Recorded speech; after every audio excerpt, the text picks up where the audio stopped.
안녕하세요.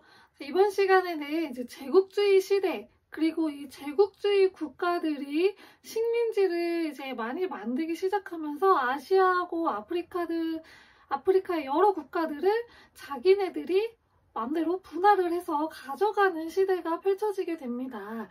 그 시대에 대해서 같이 보도록 하겠습니다. 자, 먼저 이 제국주의가 무엇인지에 대해서부터 한번 이야기해 보겠습니다. 제국주의가 뭘까요? 제국. 일단 이 제국이 뭘까요? 제국은 황제가 다스리는 걸 이제 제국이라고 하는데, 그 정도로 이 여러 국가들이 자신들이 전 세계에 무슨 황제가 되고 싶은 그러한 욕구를 가지고 점점 이제 식민지를 개척해 나가던 시기를 제국주의 시대라고 하고, 그런 국가들을 제국주의를 가진 그런 국가라고 이야기합니다. 자, 일단 유럽 국가들이 대부분 이 제국주의 국가들이었고요. 그 유럽에서 우리 지난 시간에 뭐 얘기했었죠? 산업혁명 이야기 했었죠. 산업혁명이 일어나게 돼요.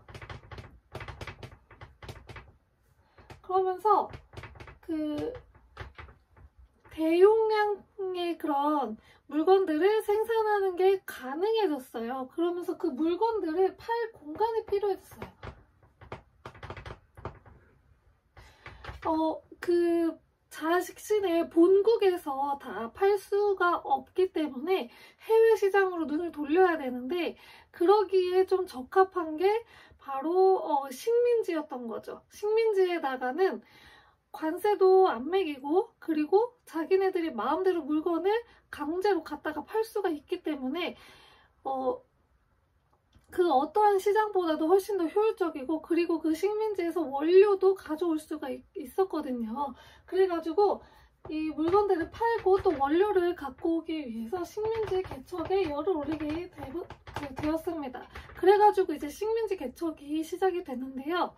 이 이유뿐만 아니라 다양한 이유가 있어요. 그 중에 하나가 이제 문화적 제국주의라고 해서 자신들이 그 다른 아프리카랑 아시아의 국가들보다 훨씬 더 우월하다라고 하는 잘못된 그런 사상을 가지고, 백인 우월주의죠. 그런 잘못된 사상을 가지고 우리가 너네들 미개한 너희들을 계몽시켜주겠다라고 하는 그런 마음을 가지고 또 식민지 개척에 나선 유럽 국가들도 있었습니다. 그래서 이러한 이제 마음을 가지고 식민지 개척에 들어갔는데요. 이 유럽 국가들 중에서 이제 영국하고 독일이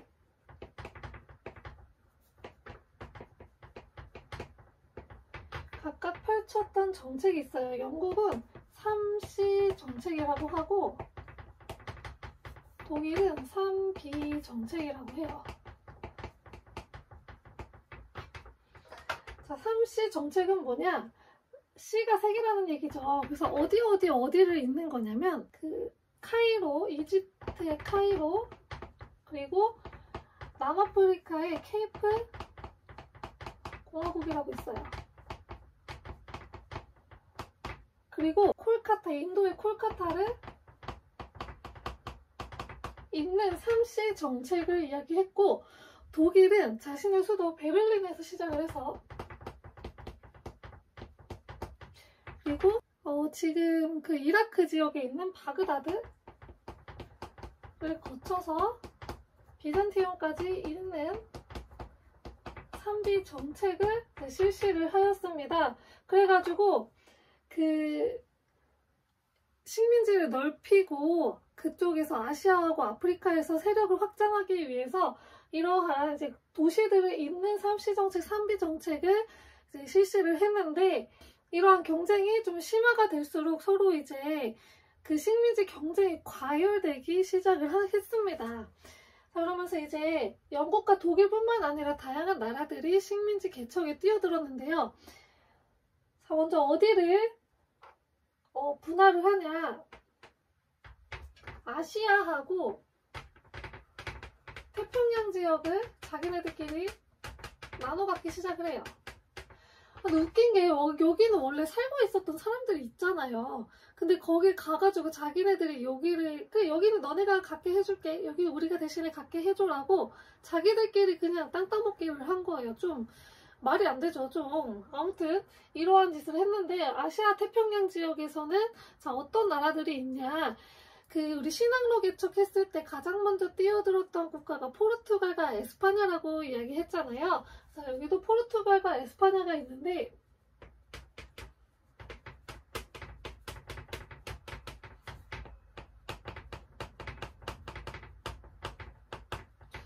포르투갈 같은 경우에는 동남아시아 지역을, 그리고 에스파냐는 필리핀을 식민지로 삼았습니다. 에스파냐 같은 경우에는 마젤란의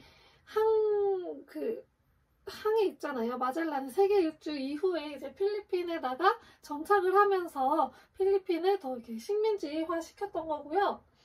그리고 또 이 이후에 어느 나라들이 등장을 하냐? 영국, 그리고 프랑스,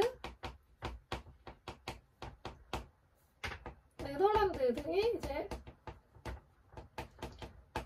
아시아 태평양 지역에 뛰어들기 시작을 합니다. 영국 같은 경우에는 엘리자베스 1세 때 동인도 회사를 만들었다고 했던 거 혹시 기억하세요? 동인도 회사를 만들어서 이 아시아 지역뿐만 아니라 이 무역을 이제 관장하게 되었는데요. 그러면서 인도에서 영향력을 확장시켜 나갔습니다. 그리고 이제 프랑스하고 이 인도 지역을 놓고서 싸우게 되는데, 그게 플라시 전투라고 하는 전투예요. 이 플라시 전투에서 영국이 승리를 하게 되면서 영국은 최종적으로 인도는 최종적으로 영국이 이제 지배를 하게 되었습니다. 자, 그리고 인도뿐만 아니라 이 태평양 지역에 뭐가 있냐? 지금 호주, 오스트레일리아와 뉴질랜드 지역 있죠. 여기도 영국이 점령을 하였습니다. 자, 프랑스는 인도에서 이제 영국에게 밀려가지고 실패를 했죠. 그래서 어디로 가냐? 베트남으로 갑니다. 베트남뿐만 아니라 그 베트남 근처에 있던 캄보디아, 라오스,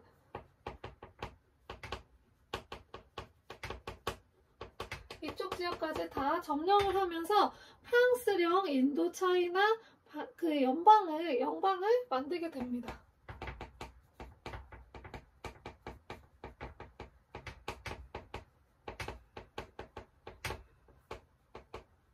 그래서 이 인도차이나 지역은 프랑스가 가져갔고요.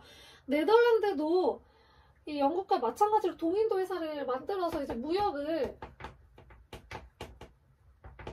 관장을 했는데, 이 동인도 회사는 영국보다 네덜란드가 먼저 만들었었고, 더 먼저 이제 영향력을 끼쳤다가 영국이 성장을 하면서 네덜란드의 동인도 회사는 쇠퇴를 하게 된 거예요.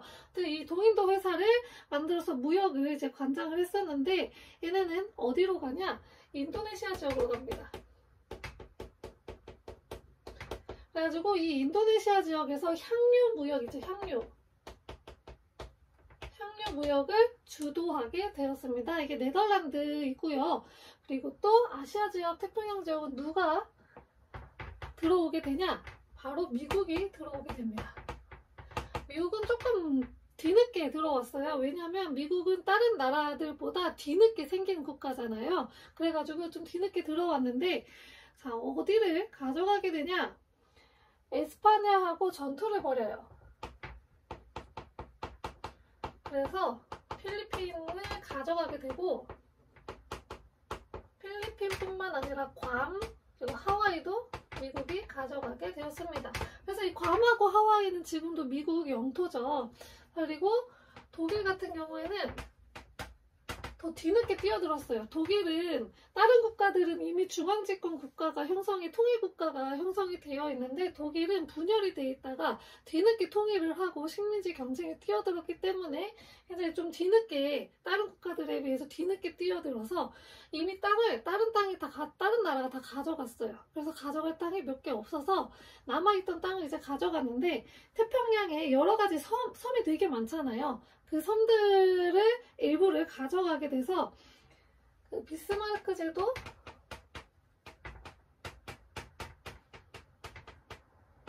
그리고 저기 마셜 제도라고 하는 곳이 있어요.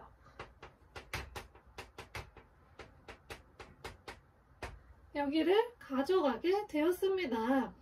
자, 다음은 이제 아프리카인데요.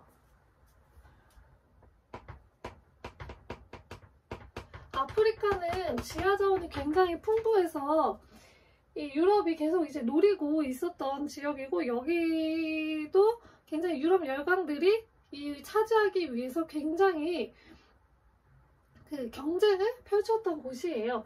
아프리카 같은 경우에는 그 지금 현재 아프리카 지도를 보면은 국가하고 국가 간 경계가 이렇게 돼 있는 게 아니고 일자로 쫙 돼 있는 그 경계선들이 있어요. 이게 뭐냐? 이 유럽 열강들이 땅을 나누면서 이렇게 바보들 같은 게 그게 지형이라든지 그리고 살고 있는 민족 구성에 따라서 경계선이 형성이 돼야 되는데 그게 아니고 그냥 지도를 펴놓고 작았고 딱딱 그어가지고 여기 너네가 가져가 여기 우리가 가져갈게 이러면서 마음대로 나눠놓은 거예요. 그래가지고 지금 현재도 그렇게 민족 그런 부족 이런 거 상관없이 그냥 막 나눠놔가지고 아프리카 내전이 되게 지금 활발히 일어나고 있는데 그 역할을 아주 그 중요한 역할을 한 게 이 유럽 국가들입니다. 그래서 아프리카 또 이제 유럽 국가들이 나눠 가졌는데요. 여기도 이제 영국하고 프랑스가 경쟁을 했는데 영국은 종단 정책을 펼쳤어요. 종단은 위에서 아래로 세로로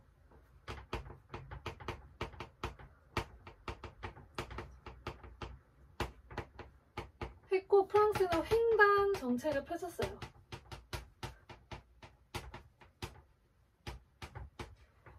좌우로 가는 횡단 정책을 펼쳤는데 그러다 보니까 아프리카에서 영국은 위에서 아래로 이렇게 가다가 그리고 프랑스는 왼쪽에서 오른쪽으로 이렇게 가다가 서로 중간에서 만나버린 거예요. 그게 이제 파쇼다라고 하는 곳에서 만났는데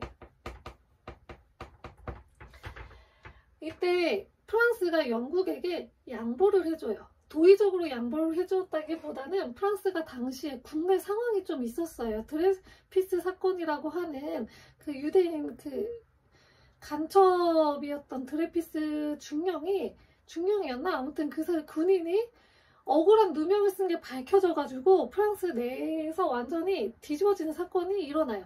그래가지고 그거 해결해야 돼가지고 파쇼다라고 하는 지역을 영국에게 양보를 해줍니다. 그래서 이 파쇼다에서는 별 무력 그 경쟁 없이 잘 넘어갔고 그에 대한 대가로 프랑스는 모로코를 얻게 되었습니다. 그리고 알제리, 튀니지 이런 곳들을 이제 프랑스가 다 가져가게 되었습니다. 그리고 이 아프리카 경쟁에 뛰어든 국가가 하나 더 있어요. 벨기에인데 벨기에는 레오폴트 2세 때 이제 어디를 가져가냐? 콩고를 가져갑니다. 그래가지고 이 벨기에 사람들이 콩고에서 엄청나게 만행을 저질렀어요. 고무 농장이 있어요. 거기에. 그래서 고무를 채취를 하는데 그 할당량을 다 채취하지 못하면 손목을 자르는 등의 그런 아주 엄청난 학살을 저질렀던 곳이 바로 이 벨기에입니다. 그래서 그 사진을 찾아보면 나오는데 엄청 잔인해요. 자기 아빠한테 자기 딸의 손목을 보내요. 네 딸이 일을 못해가지고 손목이 잘렸다 이러면서 보내요. 이런 사진도 있어요. 그래가지고 굉장히 잔인한 일을 저질렀습니다. 아무튼 이렇게 아프리카 분화를 두고 영국 열강이 싸우고 있으니까 유럽 열강이 싸우고 있으니까 유럽 내에서 자기들끼리 회의를 해요. 이제 베를린 회의인데요.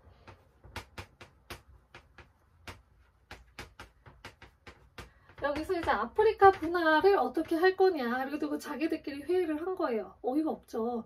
이미 여기 살고 있는 사람들이 있는데 자기네들이 그 사람들의 의견들을 싹 다 무시하고 자기네들끼리만 여기 나눠 갖겠다고. 그러니까 아프리카에 살고 있는 사람들의 의견은 물어보지도 않고 자기네들끼리 맘대로 정한 회의가 베를린 회의입니다. 그래가지고 이때 이제 20세기 초반에는 에티오피아하고 라이베리아 요 두 나라를 빼고는 모두 다 이제 유럽의 손에 넘어가게 되었습니다. 이제 식민지 개척 상황이었습니다. 자, 이번 시간은 간단하게 제국주의가 무엇인가, 그리고 이 제국주의 국가들이 아프리카와 아시아 태평양 지역을 어떻게 나눠 갖고 자기네들이 이제 선점을 했는지에 대해서 간단하게 살펴보았습니다. 다음 시간에는 중국의 상황을 살펴볼 건데요. 이렇게 이제 식민지 개척을 하면서 유럽의 여러 국가들이 아시아 지역으로도 이제 영향력을 확대하기 시작하는데 그 중에 하나가 중국이에요. 중국은 땅도 넓고 사람도 많아서 시장이 굉장히 크죠. 지금도 중국 시장 굉장히 크죠. 그때도 마찬가지였어요. 그래서 유럽 열강들이 자신들의 이 물건을 파는 곳으로 이 중국을 굉장히 중요하게 생각하고 중국을 굉장히 먹고 싶어 했어요. 그 가운데서 중국이 어떠한 태도를 취했는지에 대해서 살펴보도록 하겠습니다. 감사합니다.